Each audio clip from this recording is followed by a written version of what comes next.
नमस्ते छात्रों। पिछली कक्षा में हमने वर्ण विचार समझे थे। आज की कक्षा में हम शब्द विचार के बारे में कुछ जानकारी प्राप्त करेंगे। शब्द का अर्थ क्या होता है? शब्द का समानार्थक का शब्द होता है, आप कहेंगे साउंड, कहेंगे साउंड, आवाज कहेंगे, लेकिन विज्ञान में तो उसका अर्थ आवाज होंगे, लेकिन व्याकरण में शब्द का अर्थ है पद। इसमें शब्द क्या है, शब्द का अर्थ क्या है, शायद आप लोग जानते हैं, फिर भी मैं कहती हूँ। शब्द का अर्थ है सार्थक अर्थ देने वाले वर्णों के समूह को शब्द कहते हैं। सार्थक अर्थ देने वाले,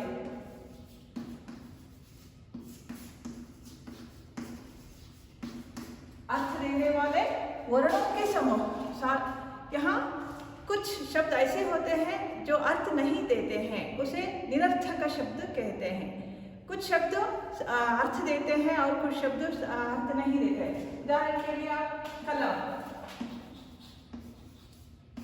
कलम का शब्द सुनते ही हमें पता चलता है कि वह एक चीज का नाम है। कमल या सुनते ही हमें पता चलता है कि ये एक फूल का नाम है। इस तरह ये सार्थक शब्द है, लेकिन कुछ ऐसे शब्द होते हैं जो अर्थ नहीं देते हैं। उदाहरण के लिए, लेकिन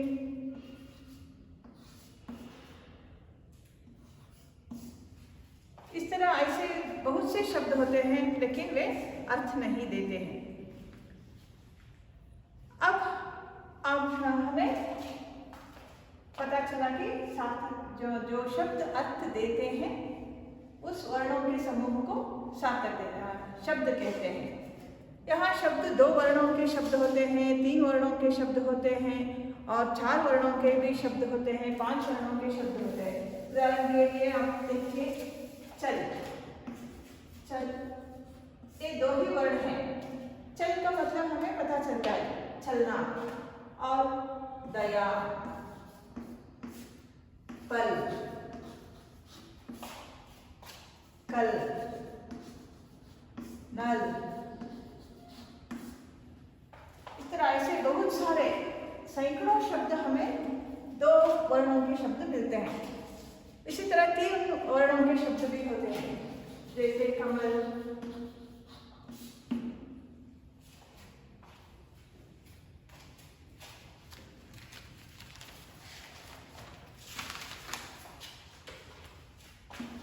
गरम, जहाज,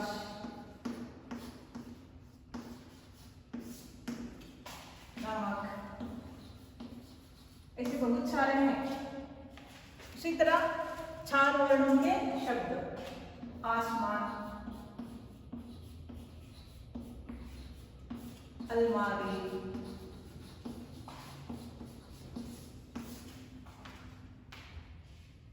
उपवन। यहाँ कितने वर्ण हैं? उपवन 1, 2, 3, 4, ये 4 वर्णों के एक समूह है। हमें इसे शिरोरेखा, इसे हम शिरोरेखा कहते हैं। इस शिरोरेखा लगाने के द्वारा या वह 2 वर्णों के अक्षर है या 3 अक्षरों के समूह है या 4 वर्णों के समूह है, इसे हमें पता चलता है। जो इसे क्या कहते हैं? शिरोरेखा। हिंदी में शिरोरेखा लगाने के द्वारा हम उसे कितने वर्णों के समूह है पता चलता है हमें। इस तरह यहाँ 2 वर्णों के शब्द हैं, 3 वर्णों के शब्द हैं, यहाँ 4 वर्णों के शब्द हैं, ऐसे ही 5 वर्णों के भी होता है।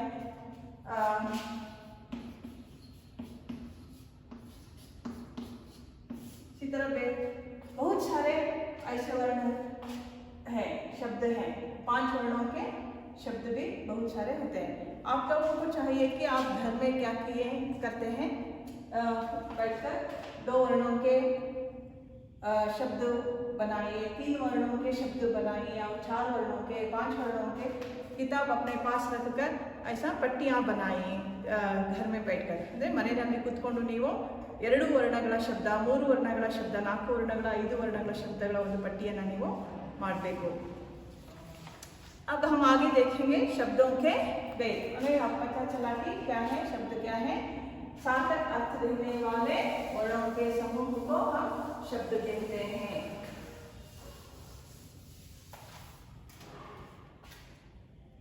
अब शब्दों के भेद।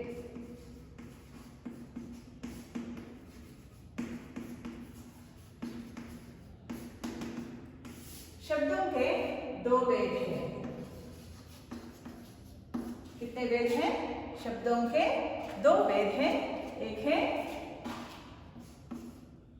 विकारी शब्द, प्रथम है विकारी शब्द,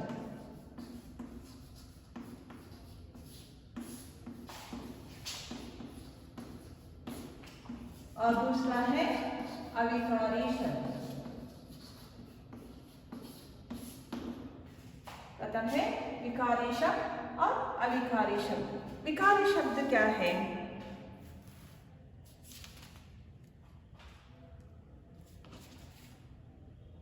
विकारी शब्द का अर्थ है जो वाक्य में जो शब्द लिंग के अनुसार, वचन के अनुसार, कारक के अनुसार अपने रूप में बदलते रहते हैं, ऐसे शब्दों को विकारी शब्द कहते हैं। और एक बार कहती हूँ, वाक्य में जो शब्द लिंग के अनुसार, वचन के अनुसार, क्रिया के अनुसार, काल के अनुसार और कारकों के अनुसार बदलते रहते हैं, ऐसे शब्दों को हम विकारी शब्द कहते हैं। उदाहरण के लिए आप देखिए, बच्चा। बच्चा एक शब्द है, या पुल्लिंग एक वचन है। बच्चा पुल्लिंग है और एक वचन है। इसे हम स्त्रीलिंग में बदलाव किया तो बच्ची, बच्चा होकर स्त्रीलिंग में वह बच्ची बन गया। और बहुवचन में बच्चे।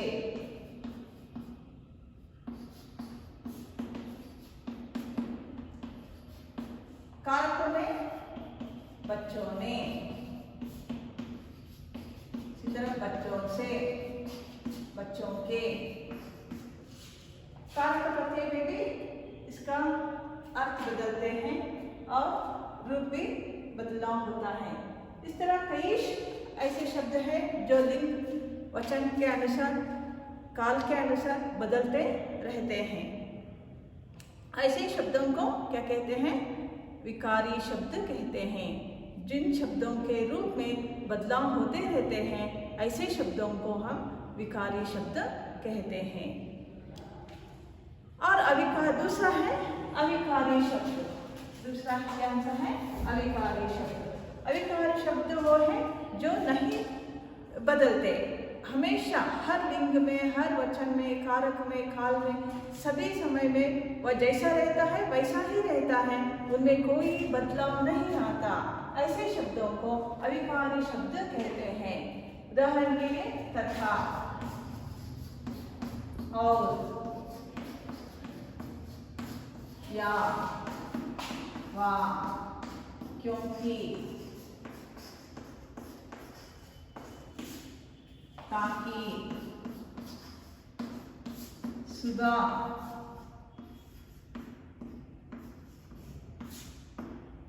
आसमान, बजे, तक,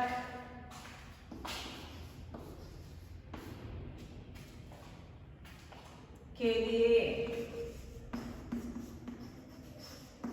ऐसे बहुत सारे शब्द हैं वाक्य में आते हैं जो नहीं बदलते। हर लिंग में, हर वचन में उसका रूप जैसा है वैसा ही रहता है। ऐसे शब्दों को हम अविकारी शब्द कहते हैं। अब पता चला होगा आप लोगों को विकारी शब्द और अविकारी शब्दों में क्या अंतर होता है।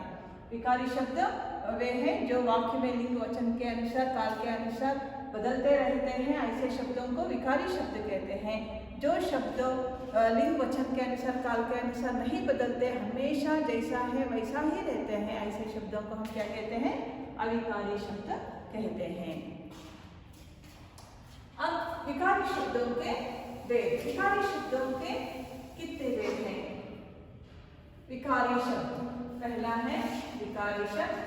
विकारी शब्दों के 4 भेद हैं।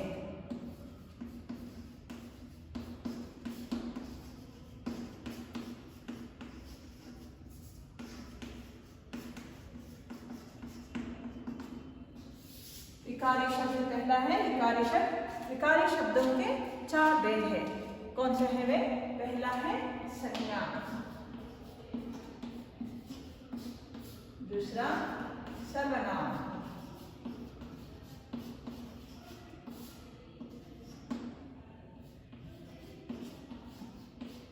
विशेषण, चौथा है क्रिया। संज्ञा, सर्वनाम, विशेषण, क्रिया। संज्ञा इंग्लिश में कहते हैं नाउन। संज्ञा में से नाउन कहते हैं। सर्वनाम है प्रोनाउन। एडजेक्टिव विशेषण है एडजेक्टिव।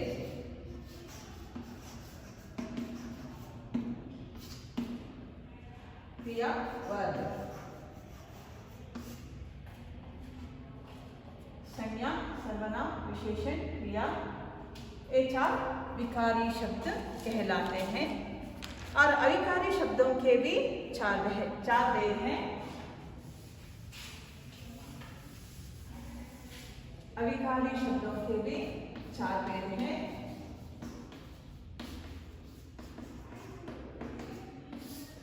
पहला है क्रिया विशेषण।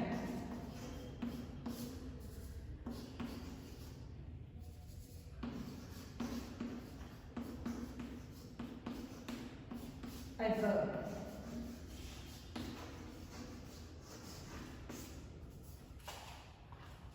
क्रिया विशेषण एडवर्ब। नेक्स्ट संबंधबोधक।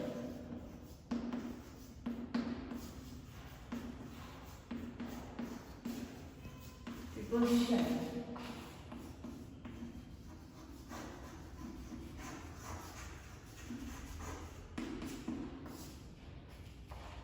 संबंध बोधक प्रीपोजिशन। और तीसरा है योजक। योजक यानी कंजंक्शन।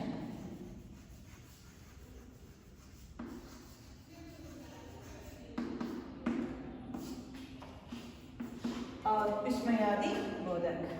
चौथा है विस्मयादि बोधक।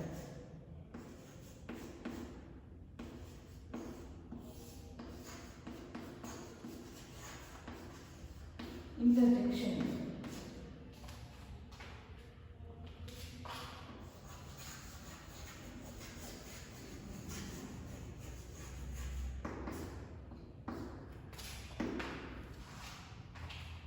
इस तरह अविकारी शब्दों के भी 4 भेद हैं। क्रिया विशेषण, संबंध बोधक, योजक और विस्मयादि बोधक। ये सभी शब्द और शब्दों के भेद हैं। अब हम शब्दों के जो भेद हैं इसके बारे में हमें जानना है, जो बहुत इम्पोर्टेंट है।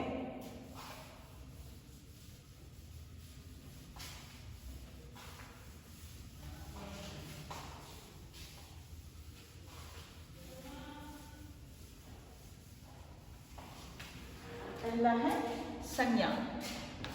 शब्दों के भेदों में पहला है संज्ञा, जो वेरी इंपॉर्टेंट लेसन है। संज्ञा, संज्ञा का इंग्लिश में नाउन कहते हैं।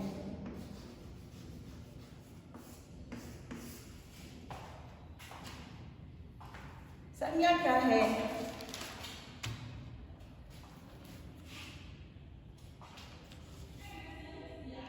संज्ञा वो है जो शब्द किसी व्यक्ति, किसी वस्तु, जो भी व्यक्ति हो, जो भी वस्तुएं हो, कोई जो भी चीज़ें हो, जानवर हो,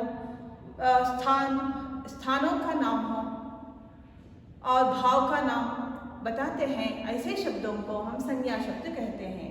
जो शब्द किसी व्यक्ति का नाम, किसी वस्तुओं का नाम, किसी जानवरों का नाम, स्थानों का नाम, किसी भावों का नाम बताते हैं, ऐसे शब्दों को संज्ञा शब्द कहते हैं।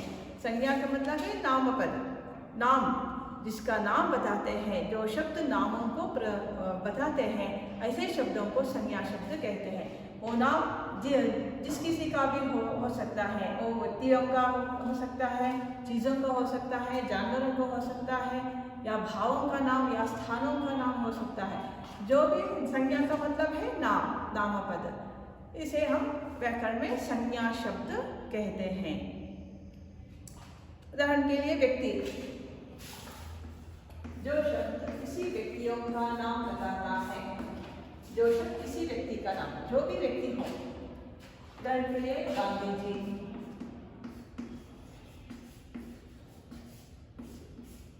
लक्ष्मी, भारती, अमर, इस तरह नाम लड़कियों का नाम हो सकता है, औरतों का नाम हो सकता है, पुरुषों का नाम, स्त्रियों का नाम, बच्चों का नाम, सभी बच्चों को से संज्ञा शब्द कहते हैं। और बच्चा, औरत, इसी तरह किसी वस्तुओं,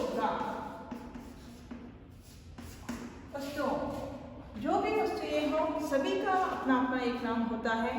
ऐसे नामों को संज्ञा कहते हैं। उदाहरण के लिए कुर्सी,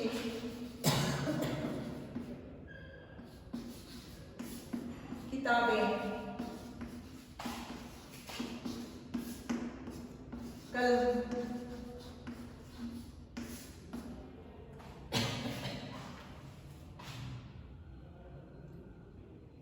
इस तरह बहुत सारे वस्तुएं होती हैं। ऐसे वस्तुओं के नामों को हम संज्ञा शब्द कहते हैं। अब स्थानों के नाम, हर जगह का अपना एक नाम होता है। सभी स्थानों का एक एक नाम हमने दिए हैं। उस नाम के द्वारा हम उस जगह को पहचानते हैं। इसलिए नामों के सभी जगह को देश, राज्य या विदेश, स्थलीय स्थान, सभी का एक एक नाम होता है। ऐसे नामों को हम संज्ञा शब्द कहते हैं। उदाहरण के लिए भारत, देश, अमेरिका,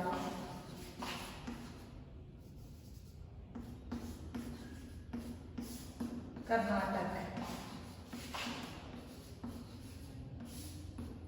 राज्य, प्रदेश, नगर, गांव,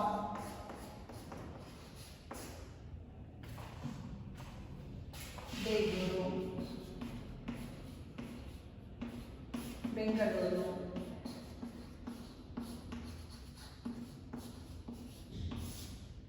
इस तरह राज्यों के नाम होते हैं, प्रदेशों के नाम होते हैं, गांव, नगर, इसे हम पहचान सकते हैं। नगर है, गांव है, या देश है, विदेश है, इस तरह हम पहचानते हैं। इसे हम ऐसे स्थानों के नामों को हम संज्ञा शब्द कहते हैं। इस तरह व्यक्तियों के नाम, वस्तुओं के नाम, स्थानों के नाम और कुछ जानवरों के नाम, हर जानवरों के नाम भी, हाथी, बाघ, पक्षी, पक्षियों का नाम, पक्षी, मोर,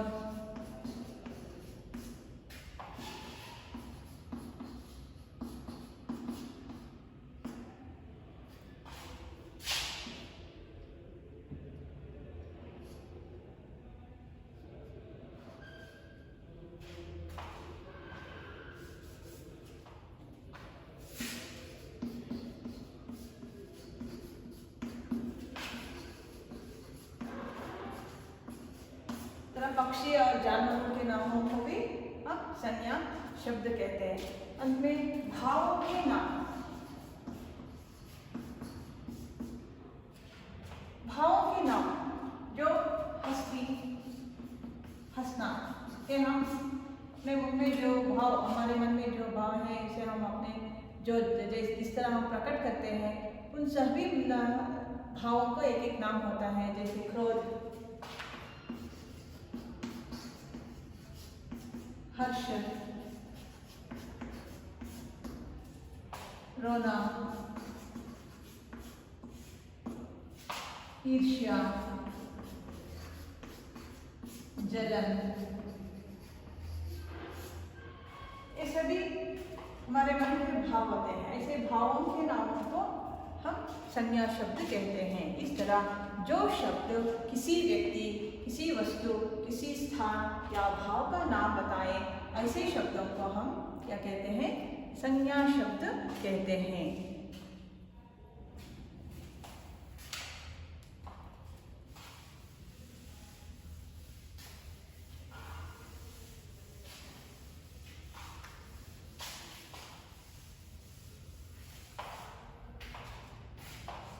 अब संज्ञा के भेद, संज्ञा के 3 भेद है।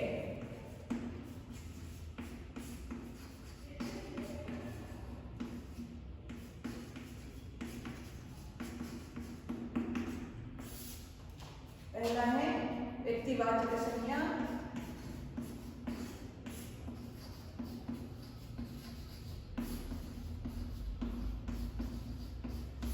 दूसरा है जातिवाचक संज्ञा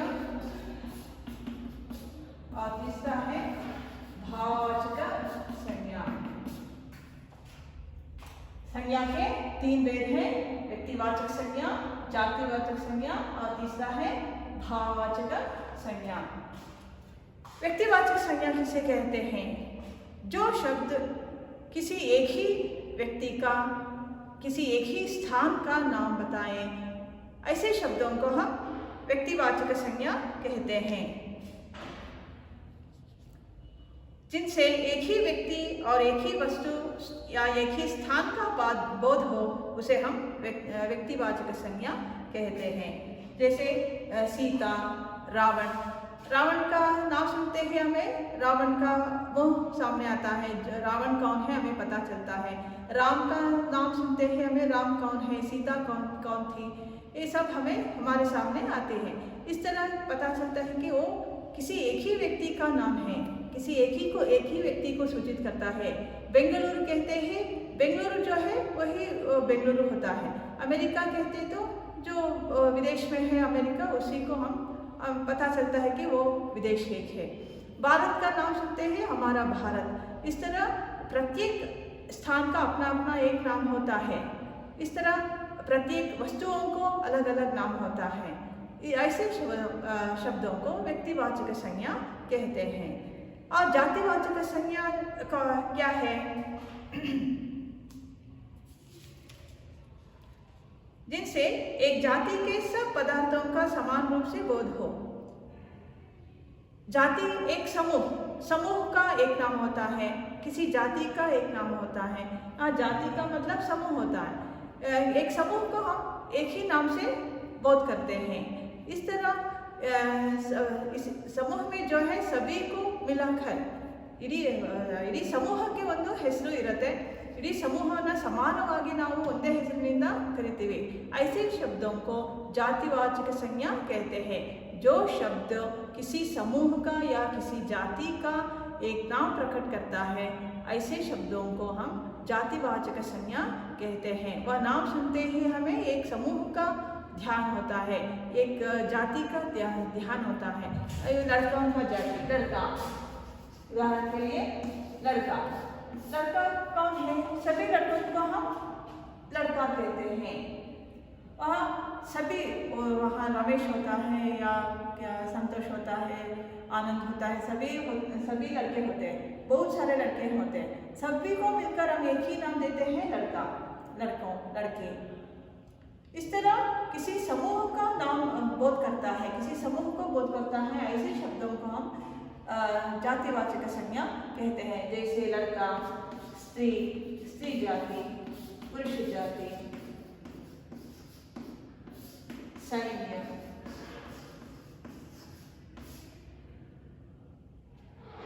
सैनिक, ये सब क्या है? एक समूह को बोध करता है। ऐसे शब्दों को हम जातिवाचक संज्ञा कहते हैं। अब हमें पता चला, क्योंकि एक ही व्यक्ति का ना बोध करे तो वह व्यक्तिवाचक, किसी समूह का समान रूप से जो बोध करता है, ऐसे शब्दों को हम जातिवाचक संज्ञा कहते हैं। बच्चा, बूढ़े, बूढ़े सभी बूढ़ों को हम बूढ़े लोग कहते हैं। लोग, जनों के समूह को हम लोग कहते हैं। इस तरह जो शब्द किसी समूह का बोध करता है, ऐसे शब्दों को हम जातिवाचक संज्ञा कहते हैं। और तीसरा है भाववाचक संज्ञा। भाववाचक संज्ञा, भाववाचक संज्ञा क्या है? जिनसे किसी पदार्थों के धर्म, गुण, व्यवहार, अवस्था और भावना जाने जाते हैं, उन्हें भाववाचक संज्ञा कहते हैं। जिनसे ಯಾವ ಶಬ್ದಗಳಿಂದ किसी पदार्थों के ಯಾವುದೇ ಪದಾರ್ಥ, ಯಾವುದೇ ವ್ಯಕ್ತಿಗಳ ಗುಣ, ಅವರ ಧರ್ಮ, ಅವರ ದೋಷ, ಅವರ ಅವಸ್ಥೆ, ಅವರ ಭಾವನೆಗಳು, ಇವುಗಳನ್ನೆಲ್ಲ ತಿಳಿಯೋದಾಗುತ್ತೆ। ಅಂತಹದನ್ನ भाववाचक संज्ञा कहते हैं। किसी भी व्यक्ति हो, किसी भी जानवर हो या किसी भी वस्तु हो, इन सबका गुण, सबके लिए अपना अपना एक गुण होता है, धर्म होता है, दोष होता है। ऐसे दोषों को, गुणों को, उनकी अवस्थाओं को, उनके भाव और भावों का नाम जो शब्द बताते हैं, ऐसे शब्दों को हम भाववाचक संज्ञा कहते हैं। जैसे उदाहरण के लिए अवस्था, किसी व्यक्ति या किसी वस्तुओं की अवस्था को जो शब्द बताता है, ऐसे शब्दों को हम भाववाचक संज्ञा कहते हैं। अवस्था में बचपन, एक बच्चा का अवस्था है, बच्चे की अवस्था है। बूढ़े, लोगों की अवस्था है, बूढ़े।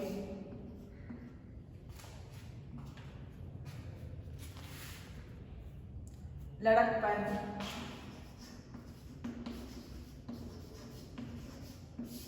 यौवन,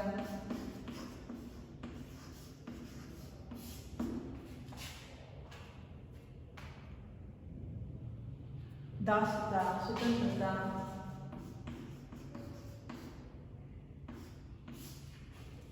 ये सभी व्यक्तियों की अवस्था को बताते हैं। ऐसे शब्दों को हम भाववाचक संज्ञा कहते हैं। और दूसरा धर्म और गुण।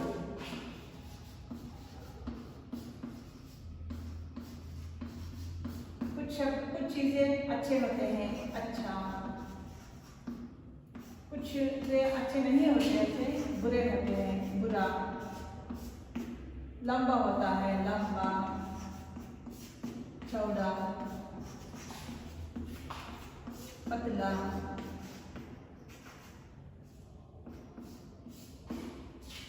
साफ, गंदा,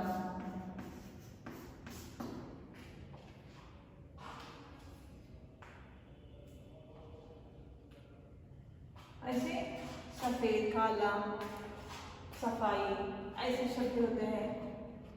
साफ से बनता है गंदगी।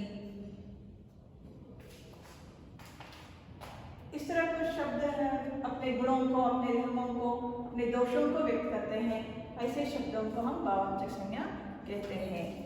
और कुछ व्यापार से संबंधित शब्द भाववाचक संज्ञा होते हैं। जैसे चोरी, यहाँ व्यवसाय भी होते हैं, अपने काम भी होते हैं। पढ़ाई, दौड़,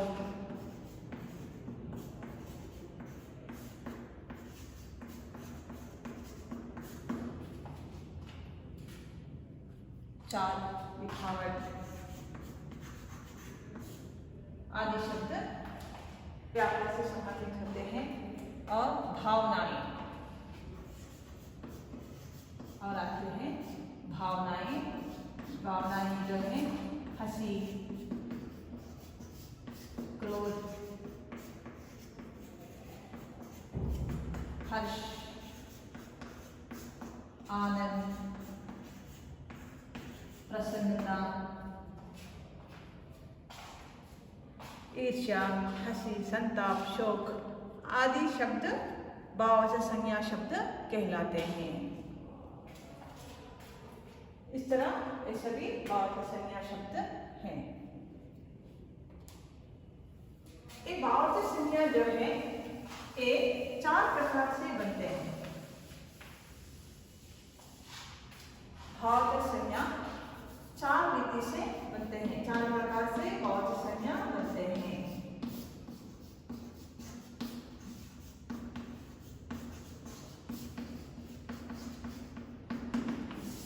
भाववाचक संज्ञा जो है ये 4 प्रकार से बनते हैं। कौन से हैं? पहला है जातिवाचक संज्ञा से भाववाचक संज्ञा बनता है। जातिवाचक संज्ञा से भाववाचक संज्ञा शब्द बनते हैं। उदाहरण के लिए बच्चा, बच्चा एक जातिवाचक संज्ञा है, इससे भाववाचक संज्ञा बनता है बचपन। देखिए बच्चा, बच्चा से बना बचपन। इसे ही बूढ़ा, बूढ़ा से बनता है बुढ़ापा। ये जातिवाचक संज्ञा है, ये है भाववाचक संज्ञा। जातिवाचक संज्ञा से भाववाचक संज्ञाएं बनती हैं। स्त्री, स्त्रीत्व,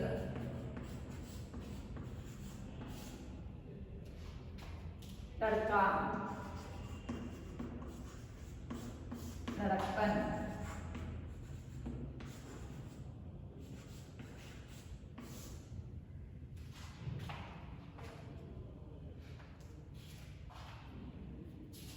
युवक, यौवन, मानव, मानवता, प्रदेश, प्रादेशिक, इतिहास, ऐतिहासिक। इस तरह जातिवाचक संज्ञा से भाववाचक संज्ञा बनते हैं।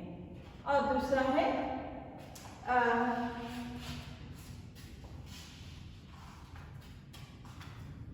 दूसरा सर्वनाम से, सर्वनाम से भाववाचक संज्ञा बनते हैं। सर्वनाम से भाववाचक संज्ञा बनते हैं।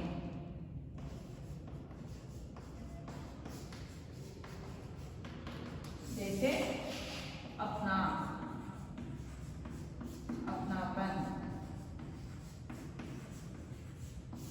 पराया, परायापन, अहम, अहंकार। ये जो है ये तीनों सर्वनाम शब्द हैं, इससे बने हैं ये तीनों भाववाचक संज्ञा हैं। ये सब सर्वनाम है। इस तरह सर्वनाम शब्दों से भाववाचक संज्ञा शब्द बनते हैं। उसी तरह विशेषण शब्दों से, विशेषण शब्दों से तीसरा है विशेषण शब्द। विशेषण शब्दों से भाववाचक संज्ञा बनते हैं। कौन सा है तीसरा? विशेषण शब्दों से।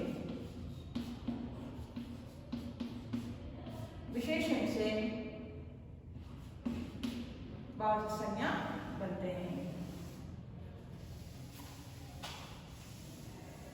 विशेषण शब्द कौन सा है? विशेषण सुंदर,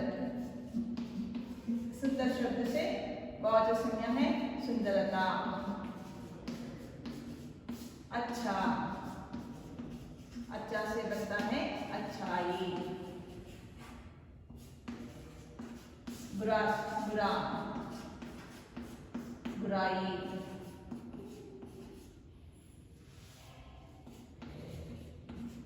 सफेद, सफेदी।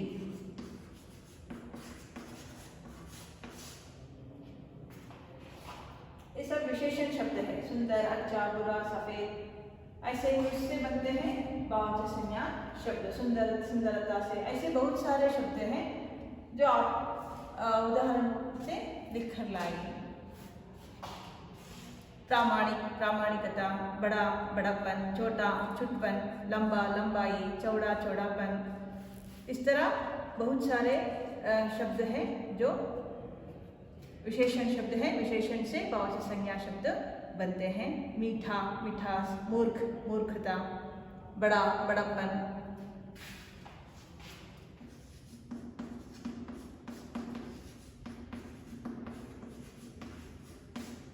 ये सब विशेषण से जो बहुवचन संज्ञा बने। अब चौथा है और चौथा और आखिरी है क्रिया से। क्रिया से बहुवचन संज्ञा शब्द बनते हैं। क्रिया शब्दों से, क्रिया का मतलब है कामों को सूचित करने वाले शब्द। क्रिया शब्दों से बहुवचन संज्ञा शब्द बनते हैं। उदाहरण के लिए अभी पढ़ना, पढ़ना क्रिया शब्द है। से बनते हैं पढ़ाई। सजाना, श्रृंगार, सजाना ले सजाना सजावट। दिखना क्रिया शब्द है, दिखावट। पढ़ना